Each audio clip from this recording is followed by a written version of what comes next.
વિદ્યાર્થી મિત્રો, ઓનલાઈન શિક્ષણની અંદર આપ સૌ વિદ્યાર્થી મિત્રોનું સ્વાગત છે. મિત્રો, આજે આપણે ધોરણ 12 વિષય સંસ્કૃત પ્રકરણ 9 કિમ વેદેન પ્રયોજનમ, તો પછી વેદનું શું પ્રયોજન, તો ડૉક્ટરની શું જરૂર, એ કાવ્યનો ભાગ બીજો શરૂ કરવા તરફ જઈ રહ્યા છીએ. મિત્રો, અગાઉના લેક્ચરની અંદર આપણે કાવ્યની પ્રસ્તાવના જોઈતી અને 3 શ્લોકોની માહિતી પણ જોયેલી. પહેલો જે શ્લોક હતો તો એની અંદર ભોજન કર્યા પછી કે દિનચર્યાની અંદર કે આપણે ભોજન કરીએ ત્યાર પછી કેવા કેવા કાર્યો કરવા જોઈએ, તો ભોજનના અંતે છાશ પીવી જોઈએ, દિવસના અંતે દૂધ પીવું જોઈએ અને રાત્રે પાણી પીવું જોઈએ. જો આ પ્રમાણે વ્યવહાર કરીએ તો ડૉક્ટરની જરૂર રહેતી નથી. પહેલો શ્લોક જોયો હતો. ત્યારબાદ બીજો શ્લોક કે આપણે જે ભોજન કરીએ એ ભોજન કેટલી વાર કરવું જોઈએ અને ભોજન કેવું હોય છે, તો એકવાર કરેલું ભોજન હંમેશા આરોગ્ય જાળવી રાખનારું હોય છે. 2 વાર કરેલું જે ભોજન હોય છે એ શક્તિ વધારનારું હોય છે. 3 વાર કરેલું ભોજન હંમેશા રોગ કરનારું હોય છે અને 4 વાર કરેલું ભોજન તો મારી નાખનારું હોય છે. ત્યારબાદ ત્રીજો શ્લોક જોયો હતો કે જે લોકો હિતકારી ભોજનવાળા છે, માપસરના ભોજનવાળા છે અને થોડું ભોજન લેનારા હોય છે, તો આવા લોકોની વૈદ્યો ડૉક્ટરો ચિકિત્સા એટલે કે સારવાર કરતા હોતા નથી, કારણ કે આવા લોકો તેઓ પોતે જ પોતાના વૈદ્યો હોય છે. તો મિત્રો, અહીંયા સુધી આપણે ગયા લેક્ચરની અંદર જોયેલું. તો હવે ત્યાંથી આગળ વધીએ. ચોથો લેક્ચર, ચોથો શ્લોક મિત્રો હવે જોઈએ. આહારમ પચતિ વહિની દોષા અનાહાર દોષાન આહાર વર્જિત.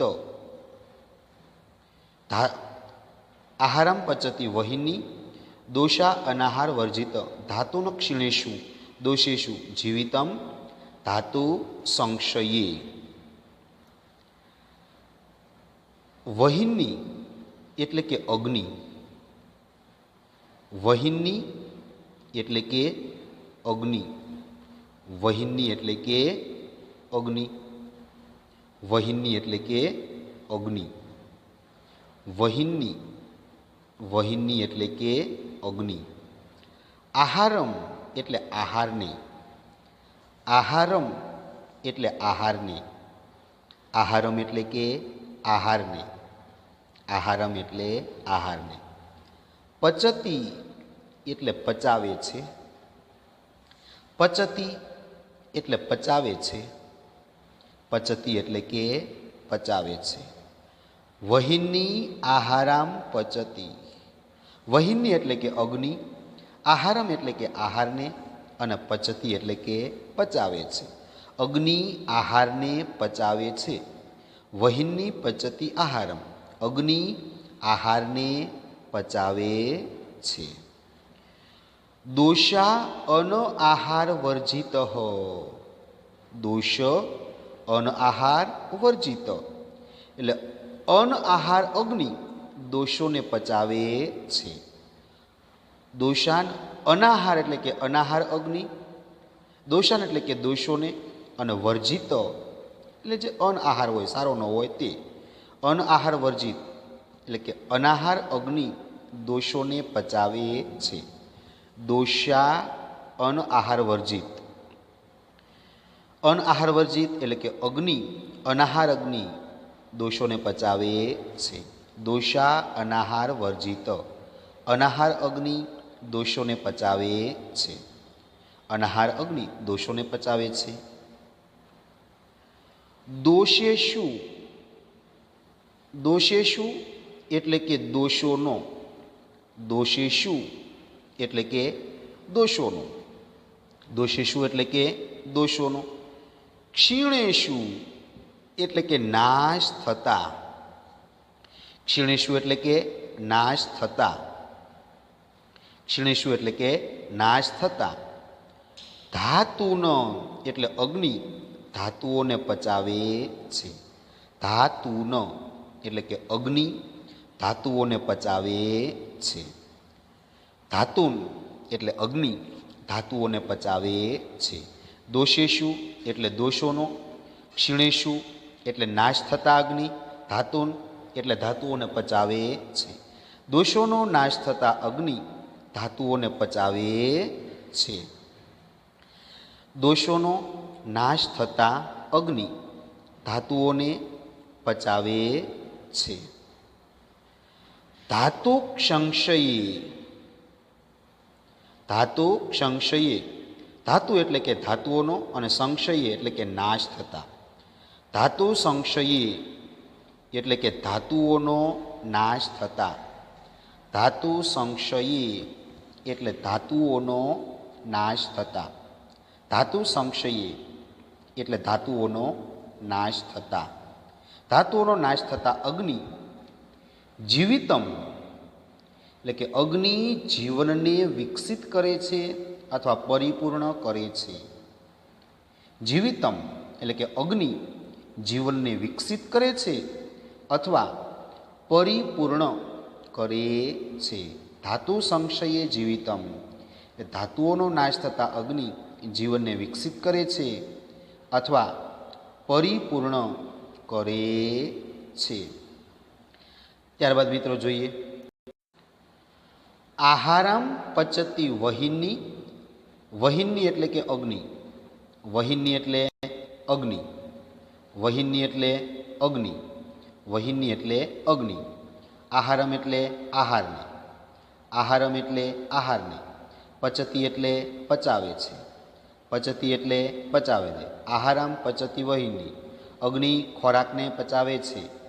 દોષા અનાહાર વર્જિત, અનાહાર અગ્નિ દોષોને પચાવે છે. દોષાન અનાહાર વર્જિત અનાહાર અગ્નિ દોષોને પચાવે છે. દોષેશુ એટલે દોષોનું, દોષેશુ એટલે દોષોનું. ક્ષીણેશુ એટલે નાશ થતા, ક્ષીણેશુ એટલે નાશ થતા અગ્નિ ધાતુન એટલે ધાતુઓને પચાવે છે. ધાતુન એટલે ધાતુઓને પચાવે છે. ધાતુ સંશયે એટલે ધાતુઓનો નાશ થતા અગ્નિ, ધાતુ સંશયે એટલે ધાતુઓનો નાશ થતા અગ્નિ જીવિતમ એટલે જીવનને વિકસિત કરે છે અથવા પરિપૂર્ણ કરે છે. જીવિતમ એટલે જીવનને વિકસિત કરે છે અથવા પરિપૂર્ણ કરે છે.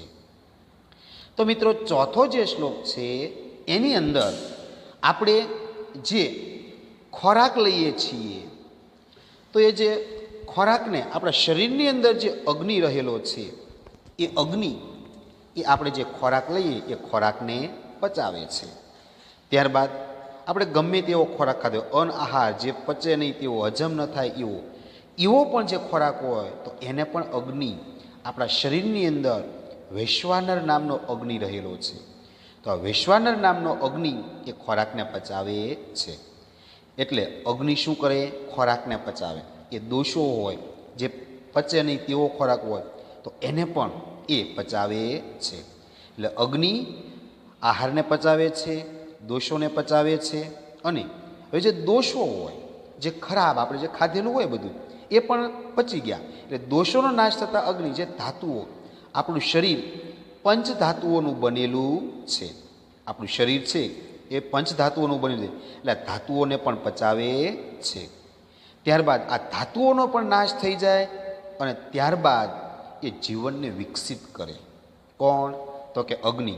એટલે આપણા શરીરની અંદર જે અગ્નિ રહેલો છે એ પણ ખૂબ જ ઉપયોગી છે.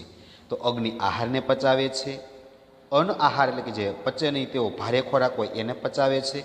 ત્યારબાદ જે દોષો હોય એ દોષોનો નાશ થાય એટલે અગ્નિ ધાતુઓને પચાવે અને ધાતુઓનો જે નાશ થાય એટલે આપણું જે જીવન છે એ વિકસિત બને.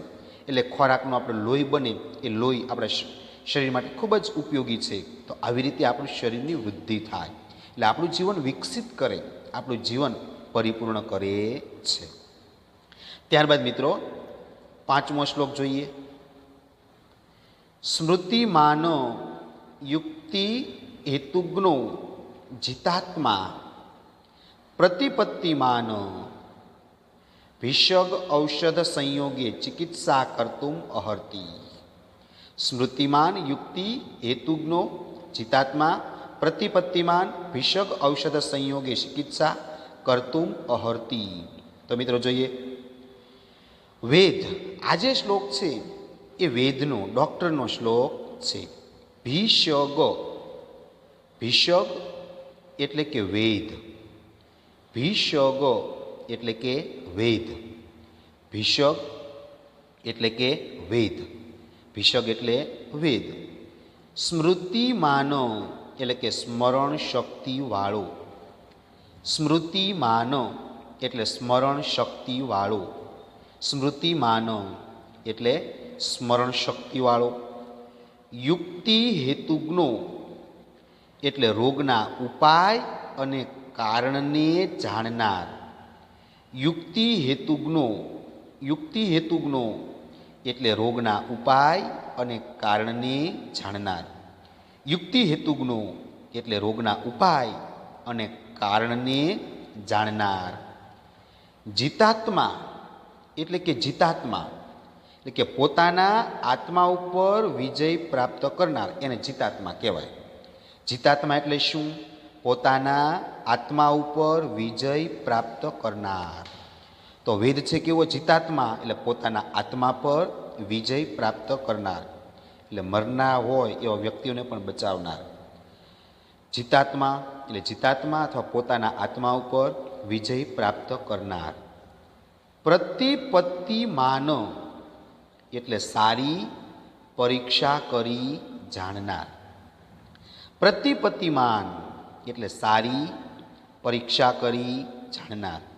પ્રતિપત્તિમાન એટલે શું? સારી પરીક્ષા કરી જાણનાર. ભિષગ વત્તા ઔષધ સંયોગે ચિકિત્સા. ભિષગ વત્તા ઔષધ વત્તા સંયોગે વત્તા ચિકિત્સા.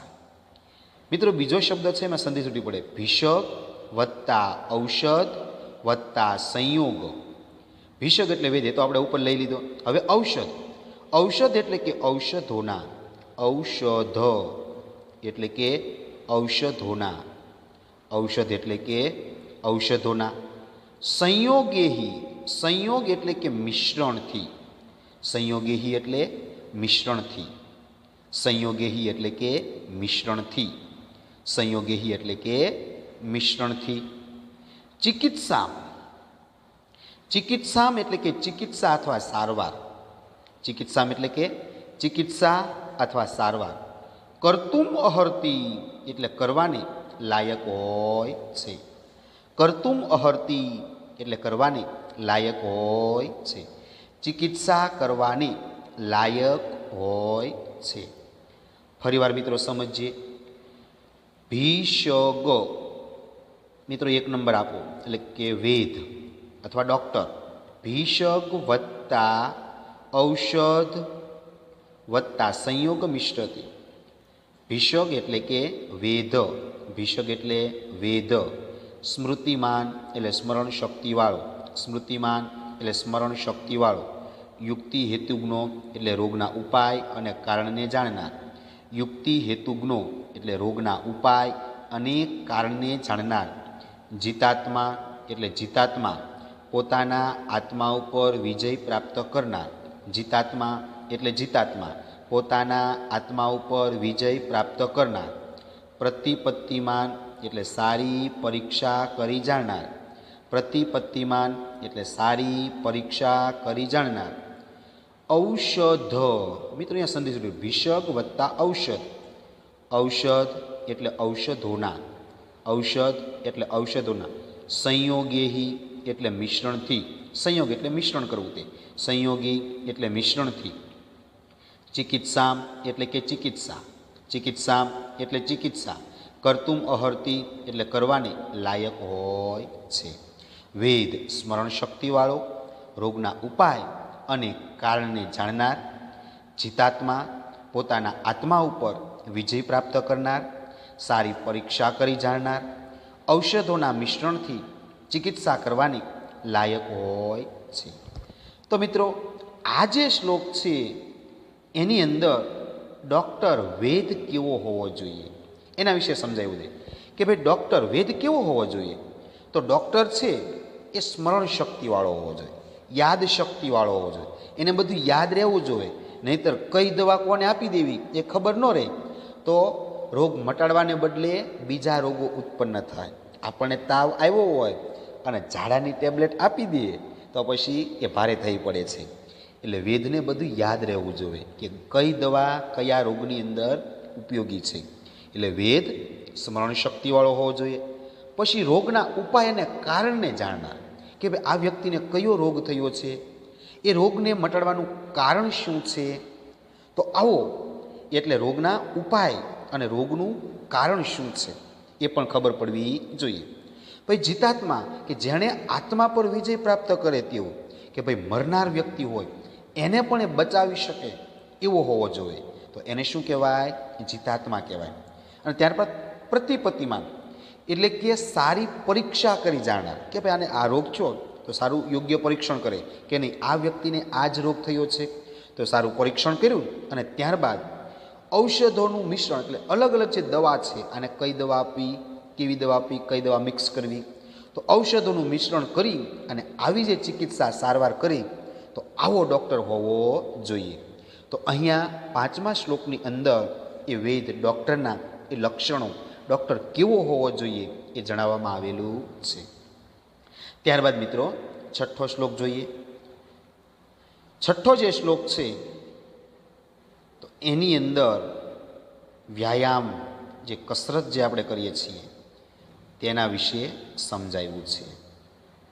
વ્યાયામ સ્વિન્ન ગાત્રસ્ય પદભ્યામ ઉદ્વિતી તસ્ય ચ વ્યાધયો ન ઉપસર્પંતી વૈનતેયમ ઇવ ઉરગાહા.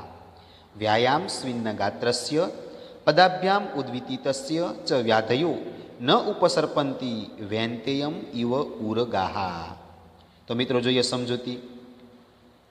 વૈનતેયમ ઇવ, વૈનતેયમ ઇવ, ઇવ એટલે કે જેમ, અને વૈનતે એટલે ગરુડની પાસે, જેમ ગરુડની પાસે. વૈનતે એટલે ગરુડ. વૈનતેયમ વત્તા ઇવ વત્તા ઉરગા. મિત્રો સંધિ છૂટી પડી. વૈનતેયમ વત્તા ઇવ વત્તા ઉરગા, ઓનો ઉ બની ગયો એટલે ઇવ એટલે કે જેમ, વૈનતે એટલે કે ગરુડની પાસે, જેમ ગરુડની પાસે, અને ઉરગા એટલે કે સર્પો. ઉરગા એટલે કે સર્પો. વૈનતેયમ ઇવ ઉરગા. મિત્રો એમાં 3 શબ્દો છે. વૈનતેયમ વત્તા ઇવ વત્તા ઉરગા. તો એમાં ઇવ પહેલાં લેવાનું. ઇવ એટલે જેમ, વૈનતે એટલે ગરુડની પાસે, અને ઉરગા એટલે કે સર્પો, સાપ. જેમ ગરુડની પાસે સર્પો. વૈનતેયમ ઇવ ઉરગા. જેમ ગરુડની પાસે સર્પો. ન ઉપસર્પંતી એટલે કે જઈ શકતા નથી. ન એટલે નથી અને ઉપસર્પંતી એટલે પાસે. ઉપસર્પંતી એટલે પાસે જઈ શકતા નથી. ન ઉપસર્પંતી એટલે સર્પો પાસે જઈ શકતા નથી. જેમ ગરુડની પાસે સર્પો જઈ શકતા નથી. જેમ ન ઉપસર્પંતી એટલે જઈ શકતા નથી. ન ઉપસર્પંતી એટલે કે પાસે જઈ શકતા નથી. જેમ ગરુડની પાસે સર્પો જઈ શકતા નથી તેમ વ્યાયામ, વ્યાયામ એટલે કે વ્યાયામથી અથવા કસરતથી. વ્યાયામ એટલે કે વ્યાયામથી અથવા કસરતથી. સ્વિન્ન એટલે કે થાકેલા. સ્વિન્ન એટલે થાકેલા. સ્વિન્ન એટલે થાકેલા. વ્યાયામ સ્વિન્ન એટલે વ્યાયામથી થાકેલા. વ્યાયામ સ્વિન્ન એટલે વ્યાયામથી થાકેલા. ગાત્રસ્ય એટલે કે અંગોવાળા અથવા શરીરવાળા. શરીરના જે અંગો છે એને ગાત્ર કહેવાય. આપણે શરીરના અલગ અલગ અવયવો છે, હાથ, પગ, નાક, કાન, તો આ બધાને શું કહેવાય? ગાત્ર એટલે શરીરના અંગો. ગાત્રસ્ય એટલે અંગવાળા. ગાત્રસ્ય એટલે કે અંગવાળા. વ્યાયામ સ્વિન્ન ગાત્રસ્ય એટલે વ્યાયામથી થાકેલા અંગવાળા.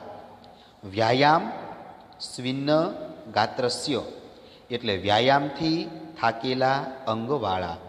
વ્યાયામ સ્વિન્ન ગાત્રસ્ય એટલે વ્યાયામથી થાકેલા અંગવાળા.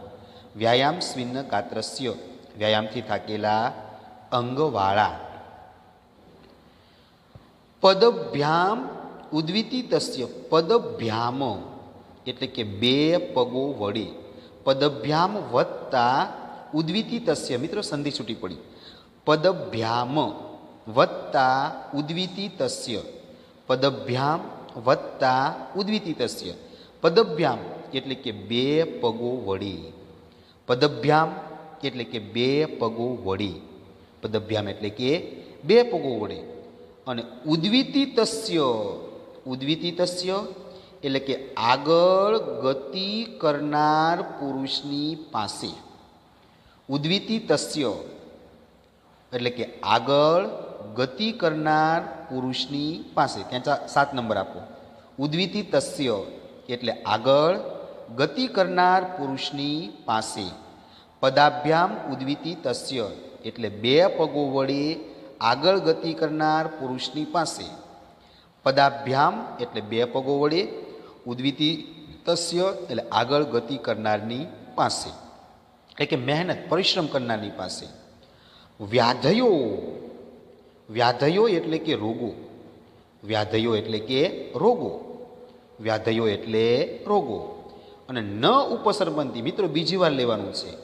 ન ઉપસર્પંતી એટલે જતા નથી. પુરુષની પાસે રોગો જતા નથી. વ્યાધયો ન ઉપસર્પંતી એટલે રોગો પાસે જતા નથી. મિત્રો ફરીવાર એકવાર જોઈ લઈએ, થોડું ધ્યાન રાખજો. વેનતેયમ ઇવ ઉરગા. વેનતે એટલે ગરુડ, ઈવ એટલે જેમ, અને ઉરગા એટલે સાપની જેમ ગરુડની પાસે સાપો, જેમ ગરુડની પાસે સર્પો. ન ઉપસર્પંતી એટલે જઈ શકતા નથી. વેંતયમ ઇવ ન ઉપસર્પંતી એટલે જેમ ગરુડની પાસે સર્પો જઈ શકતા નથી. તેમ ચ એટલે અને અથવા તેમ. ચ એટલે અને અથવા તેમ. વ્યાયામ સ્વિન્ન ગાત્રસ્ય એટલે કે વ્યાયામથી થાકેલા અંગવાળા. વ્યાયામ સ્વિન્ન ગાત્રસ્ય એટલે વ્યાયામથી થાકેલા અંગવાળા. પદભ્યામ ઉદ્વિતી તસ્ય એટલે બે પગો વડે આગળ ગતિ કરનાર પુરુષની પાસે. બે પગ વડે આગળ ગતિ કરનાર પુરુષની પાસે. વ્યાધયો ન ઉપસર્પંતી એટલે રોગો જતા નથી. વ્યાધયો ન ઉપસર્પંતી એટલે રોગો જતા નથી. જેમ ગરુડની પાસે સર્પો જઈ શકતા નથી, તેમ વ્યાયામથી થાકેલા અંગવાળા બે પગો વડે આગળ ગતિ કરનાર પુરુષની પાસે રોગો જતા નથી. તો મિત્રો, આ છઠ્ઠો જે શ્લોક છે એની અંદર પરિશ્રમ, મહેનતનું મહિમા સમજાવેલો છે. કઈ રીતે? કે ભાઈ જેમ ગરુડું હોય એ ગરુડની પાસે સાપ કોઈ દિવસ ન જાય, કારણ ગરુડ છે એ સાપને ખાઈ જાય એટલે એને મારી નાખે છે. એટલે જેમ ગરુડની પાસે સાપ જઈ શકતા નથી, તેમ જે માણસ વ્યાયામ કરે, કસરત કરે, પરિશ્રમ કરે, મહેનત કરે, તો એવા વ્યક્તિ બીમાર પડે નહીં. જે આળસુ લોકો હોય, જે કાંઈ મહેનત ન કરે, એવા જ લોકો હંમેશા બીમાર પડે છે. તો આવા જે પરિશ્રમી લોકો છે, મહેનતુ લોકો છે, કે જે બે પગ વડે આગળ ગતિ કરે, તો એનો અર્થ એ છે કે જે મહેનત કરનાર લોકો છે એ વ્યક્તિ ક્યારેય બીમાર પડતા નથી, એઓને કોઈ પ્રકારનો રોગ થતો નથી. એટલે પરિશ્રમી લોકો છે એની પાસે ક્યારેય રોગો જતા નથી. તો એ વાતને સમજાવવા માટે અહીંયા સાપ અને ગરુડનું ઉદાહરણ આપેલું છે કે જેમ ગરુડ પાસે સાપ જાય તો એ મરી જાય, એ મહેનતુ લોકો પાસે એ રોગો ટકી શકતા નથી, કારણ કે મહેનત કરે એટલે રોગો આપોઆપ મટી જતા હોય છે. તો મિત્રો, છઠ્ઠા શ્લોકની અંદર મહેનત પરિશ્રમની જે વ્યક્તિ છે એને રોગો થતા નથી, અને એને સમજાવવા માટે સાપ અને ગરુડનું દ્રષ્ટાંત આપવામાં આવેલું છે. ત્યારબાદ મિત્રો 7મો શ્લોક જોઈએ. 7મો શ્લોક.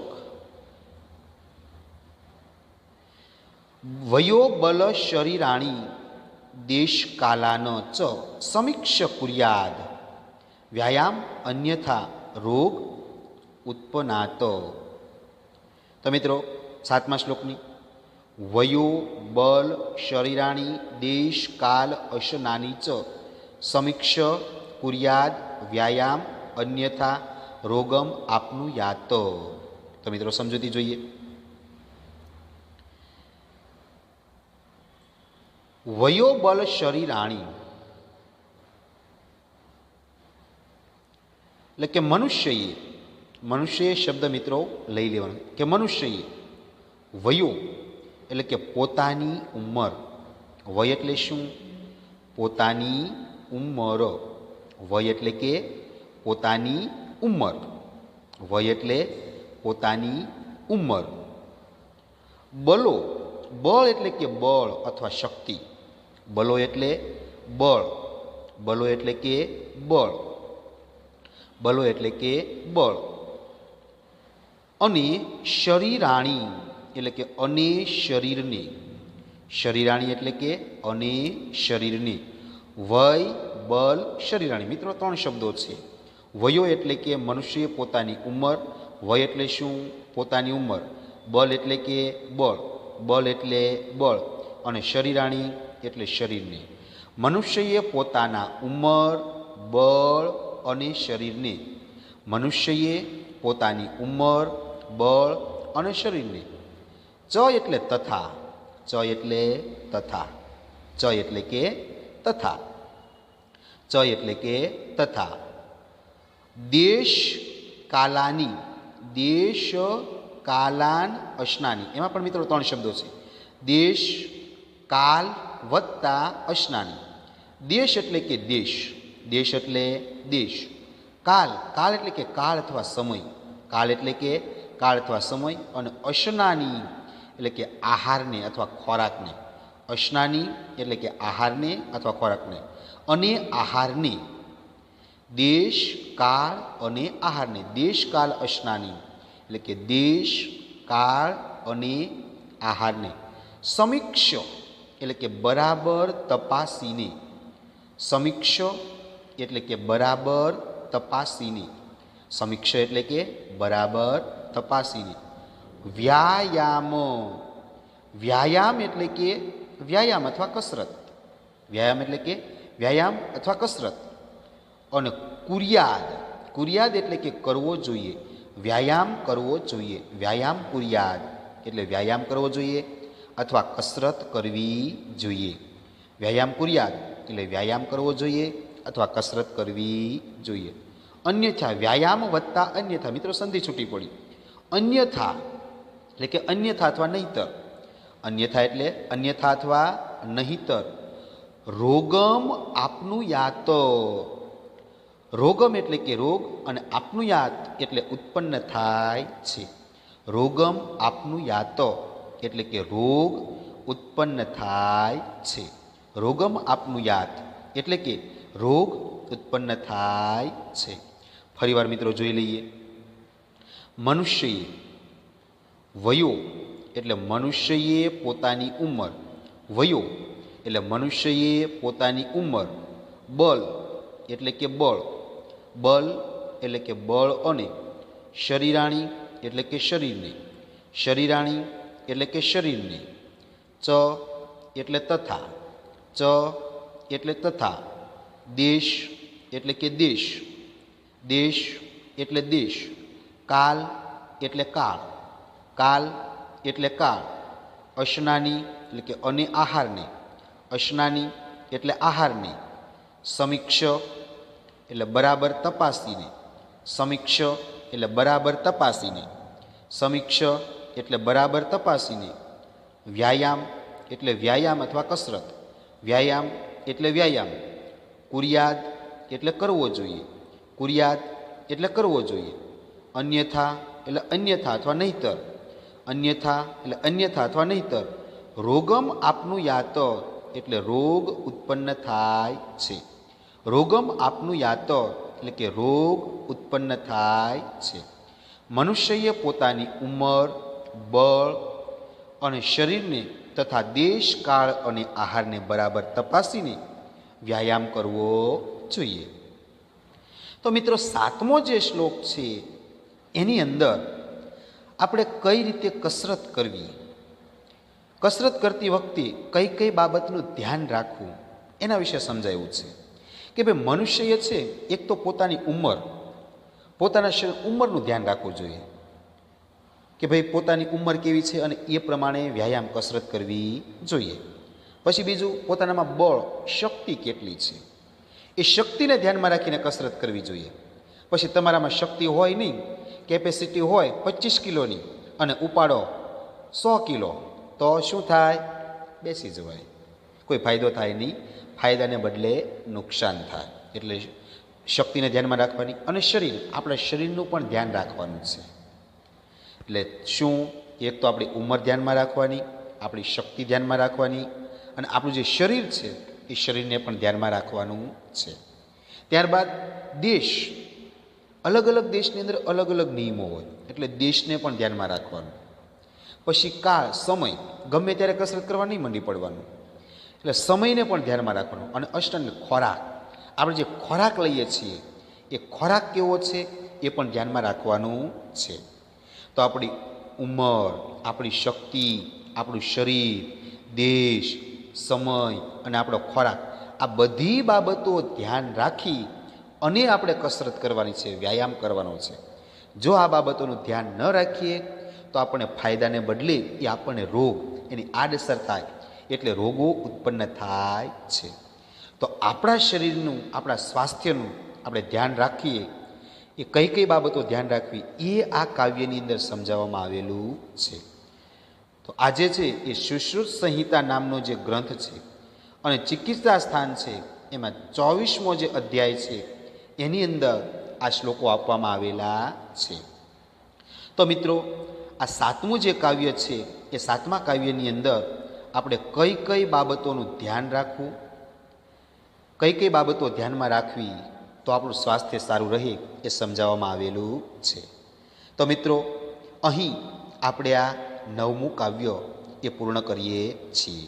મિત્રો, હોમવર્કની અંદર તમારે સ્વાધ્યાય ફેરબુકની અંદર લખવાનો છે. તો મિત્રો, 9મું કાવ્ય અહીં આપણે પૂર્ણ કરીએ છીએ.